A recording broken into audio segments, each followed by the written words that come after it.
नमस्कार, स्वागत है आप सभी का। मैं हूं हिमांशु और आप देख रहे हैं हलचल इंडिया। बेबाक खबर तेज असर। आइए नजर डालते हैं आज की खबर। मुजफ्फरनगर जनपद के तुगलकपुर कमहेड़ा स्थित काऊ सेंचुरी में मंगलवार को केंद्रीय पशुपालन राज्य मंत्री एसपी बघेल और प्रदेश सरकार में मंत्री धर्मपाल सिंह ने गो अभ्यारण्य का लोकार्पण और कृत्रिम गर्भाधान व कृषक प्रशिक्षण केंद्र का शिलान्यास किया। 5000 क्षमता वाली सेंचुरी में 2700 पशु बताए गए हैं। केंद्रीय मंत्री एसपी सिंह बघेल ने कहा कि परंपरागत खेती को छोड़कर ही किसान की आय को बढ़ाया जा सकता है। कैबिनेट मंत्री धर्मपाल सिंह ने राज्य मंत्री कपिलदेव अग्रवाल के प्रस्ताव पर नई गौशाला निर्माण की घोषणा की है। श्री गोवर्धन गौ सेवा समिति द्वारा संचालित काऊ सेंचुरी में पूर्व केंद्रीय राज्य मंत्री डॉक्टर संजीव भालियान की अध्यक्षता में आयोजित कार्यक्रम में केंद्रीय पशुपालन राज्य मंत्री एसपी सिंह बघेल, कैबिनेट मंत्री धर्मपाल सिंह, प्रभारी मंत्री सोमेंद्र तोमर, राज्य मंत्री कपिलदेव अग्रवाल, मिथिलेश पाल, जिलाधिकारी उमेश मिश्रा आदि अतिथियों ने दीप प्रज्वलित कर कार्यक्रम का शुभारंभ किया। इसके बाद गो अभ्यारण्य का लोकार्पण, कृत्रिम गर्भाधान व कृषक प्रशिक्षण केंद्र का शिलान्यास किया गया। केंद्रीय पशुपालन मंत्री प्रोफेसर एसपी सिंह बघेल ने कहा कि पूर्व मंत्री संजीव बालियान के प्रयासों से एशिया लेवल की काऊ सेंचुरी का सपना साकार हुआ है। आगरा की तर्ज पर गौशाला बनाई जाएगी, किसानों की आय बढ़ाने का पिकनिक स्पॉट बनाए जाएंगे, उन्नत किस्म का मधुमक्खी, मछली, मुर्गी, सुअर, बकरी पालन बढ़ाकर परंपरागत खेती को छोड़ना होगा। काऊ सेंचुरी में कई एकड़ जमीन खाली है, इसलिए यहाँ जैविक और औषधि खेती को बढ़ावा दिया जाए।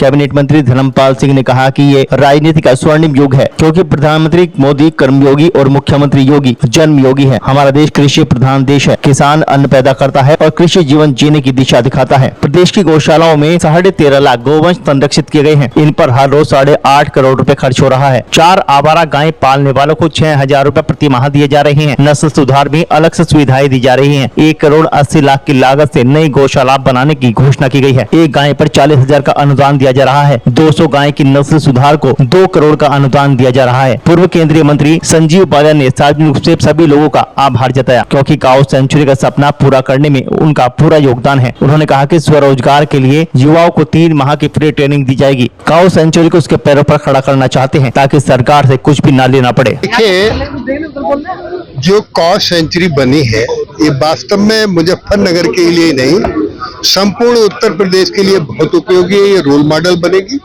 और गाय मात्र पशु नहीं है, गाय एक आर्थिक संपदा है और गाय के दूध में अमृत है। गाय के गोबर में लक्ष्मी का वास है। गाय के मूत्र में गंगा मैया बसती है। जो लोग कहते हैं गाय के गोबर में बदबू आती है, उनके दिमाग में बदबू आ रही है। सर, आपने अभी 1 करोड़ 38 लाख रुपए भी यूपी सरकार के मंत्री वो घोषणा करी है, क्या है? देखिए, यहाँ के जो अधूरे कार्य हैं जो हमारे उत्तर प्रदेश सरकार में है, उनको हम पूरा करा देंगे। हिंदुस्तान की सबसे बड़ी अभयारण्य गौशाला मुजफ्फरनगर में तुगलकपुर में बनी है। निश्चित रूप से संजीव बालियान जी का एक बड़ा प्रयास कर रहा है। और जो बहुत लंबे समय से गोधन को समस्या रहती थी, खेतों में खेतियां नुकसान करते थे, ऐसे सब गोधन को कलेक्ट करके संग्रहित करके यहाँ पे एकत्र करने का काम किया। और आज परिवर्तन कितना बड़ा हुआ है। श्री नरेंद्र मोदी के प्रधानमंत्री बनने के बाद ये पहले सत्ता होती थी, सरकारें होती थी, जनप्रतिनिधि होते थे जो कत्लखाने चलाते थे, पशुओं के कत्लखाने चलाते तो बड़े नेता बनते थे। आज ये परिवर्तन हुआ है कि नरेंद्र मोदी के प्रधानमंत्री के मुख्यमंत्री बनने के बाद ये जनप्रतिनिधि गौशालाएं बना रहे हैं, उनका संरक्षण कर रहे हैं और उनको स्वास्थ्य लाभ कराने का काम कर रहे हैं। एक बड़ा परिवर्तन आदरणीय मोदी जी की सरकार में तो होने का काम हुआ है। निश्चित रूप से यहाँ के सहयोगी होगा उत्तर प्रदेश सरकार का, चूंकि जमीन उत्तर प्रदेश सरकार की है, राशि केंद्र सरकार के माध्यम से यहाँ पर पहुंची है। मैं सभी का धन्यवाद करता हूँ। संजीव बालियान जी का निश्चित रूप से इसके अंदर बड़ा योगदान है। उनका आपकी डिमांड पूरी हुई है? पशुपालन मंत्री बता रहे हैं आप। धर्मपाल जी हमारे मंत्री हैं, उनसे मैंने गौशाला के लिए विषय रखा। एक शुतीर्थ के लिए वहाँ पशु चिकित्सालय की मैंने उनसे मांग की है। दोनों मांगे उन्होंने स्वीकृत की। एक पत्र में उनको देना है। अब दोनों मांगे शुतीर्थ के अंदर एक पशु चिकित्सालय बने और एक गौशाला, ऐसा निवेदन उनसे किया। सबका सहयोग रहा, प्रदेश सरकार का, केंद्र सरकार का और अब गोवर्धन सेवा समिति का एक ऐसा मॉडल जिसमें जनता के सहयोग से, जन भावनाओं के सहयोग से बेसहारा गोवंश को संरक्षित किया जा सकता है।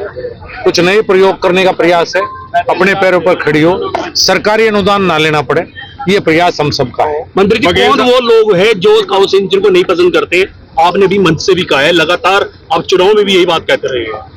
अब वो तो आपको ज्यादा पता होगा, आप ज्यादा सबके पास मुझे जाओ तो पता, लेकिन आप कौन बता पसंद, दो। जो नहीं पसंद है, जिन्हें कोई दिक्कत है, मानसिक रूप से कुछ समस्या है, वो आगे काउ सेंचुरी को चला सकता है। एक दिन के लिए चला के हमें दिखाए। मंत्री जी बघेल साहब ने कहा है कि 2 और बनेंगे अब इस तरह से, आगरा में भी और बरेली में भी। स्वागत है, हम ये करके दिखाएंगे। सीएनजी जब यहाँ से बनने लगेगी, जब यहाँ से एम्ब्रियो से बेहतरीन किस्म की बच्चियां पैदा होंगी, जब ट्रेनिंग सेंटर चलेगा, जब हम साइलेज बनाएंगे, तो आत्मनिर्भर कैसे हो, फिर ये मॉडल पूरे देश में आय बढ़ाने के भी कुछ उपाय बताए हैं। यहाँ ट्रेनिंग सेंटर की शुरुआत यही तो है। 3 महीने की ट्रेनिंग होगी, डेयरी की ट्रेनिंग होगी। जो बेरोजगार यहाँ आएंगे वो 15 से 20 हजार रुपये महीना कमाएगा, जो यहाँ से ट्रेनिंग करके जाएगा। खाने पीने रहने का खर्च भी यहीं से वहन किया जाएगा, कोई भी व्यक्ति से कोई खर्च नहीं देगा। मंत्री जी ने क्या कहोगे जो गौशाला से कहते हैं कि बदबू आती है? अब मैं यार क्या कहूँ, बस उन्हें कुछ आज बुरा कहने का मन नहीं यार।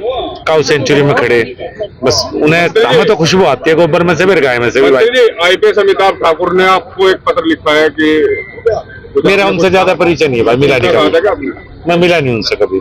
मुझे बहुत खुशी हुई। अभी तक मैंने animal sanctuary, elephant sanctuary, drawing sanctuary देखी थी।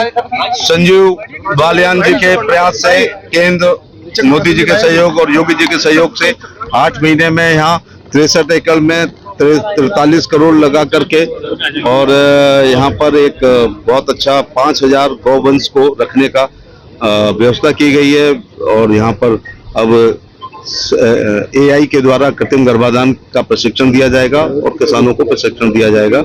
ये इंडिया की नंबर 1 गौशाला है, जिसको PPP मॉडल पे चलाया जा रहा है। दूसरे लोग भी चलाएं, क्योंकि निराश्रित गौवंश हमारे लिए बड़ी समस्या है। और भी बजट देने की बात कही जी, और भी बजट देने की बात कही। हाँ, बजट में क्या, कभी केंद्र और राज्य पीछे नहीं रहेगा। जो परंपरा संजीव बालियान साहब ने डाली है, उसको हम लोग निभाएंगे। मंत्री जी, अखिलेश यादव तो कह रहे गौशाले से बदबू आती है। अब उन्हीं के, जिनका पैतृक के काम था, अगर उन्हें बदबू आने लगेगी तो थोड़ा ठीक नहीं है। गाय से कभी बदबू नहीं आती है। गाय में देवताओं का निवास होता है। उसके पेशाब में जो है, गाय के पेशाब से तमाम बीमारियां दूर होती हैं। गाय का दूध अमृत है, A2 मिल्क तो और भी अमृत है। बुद्धि शार्प होती है, तो ऐसा कमेंट नहीं करना चाहिए। महाराष्ट्र में लेकर हिंदू को लेकर और हिंदी को लेकर क्षेत्रीय पार्टियां हमेशा इस प्रकार के अपनी सभ्यता, संस्कृति, धर्म, आध्यात्म, भाषा, लोक भोजन, लोक भूषा को लेकर के अपनी बात कहते हैं।